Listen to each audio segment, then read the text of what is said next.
hybrids. They are a different genre, of course. I mentioned earlier on today when we were talking about Merlins, slightly different engines, of course. You're flying a Packard, 3 of them, with 1 normal Merlin, I understand. That's true. However, we put our Packard exhaust stacks on the Rolls Merlin, so she sounds just like a Packard. Isn't that interesting? Yeah. God, fantastic. Well, I haven't seen the aircraft. It's the first I've seen it in several weeks. So well done, you guys. But yours, of course, although we now refer to ours as Thumper, yours not only Vera, but also the Minarsky Lancaster. We call her the Minarsky Memorial Lancaster in honor of a Canadian Victoria Cross winner. And it's to his memory, and of course all of those Canadians who made sacrifices in Bomber Command that we decided to dedicate our aircraft.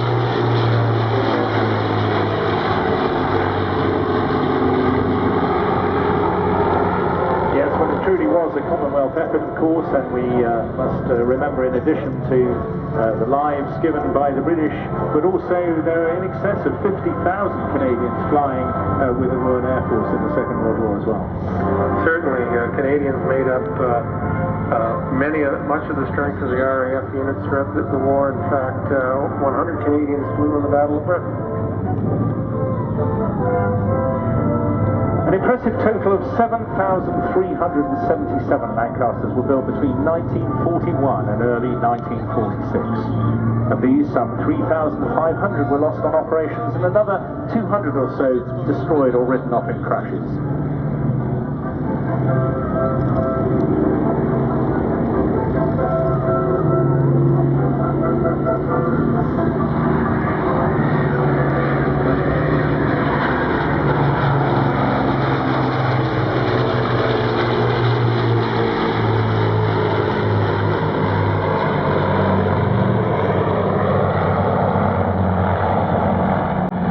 Many of the Lancasters did not survive the war, were simply scrapped, and when their service is no longer required, of course, the aircraft went into various, ghost scrap yards and used for spare parts and everything else. And here we now see, remarkably, despite this inclement weather, the 2 world's only airworthy Lancasters.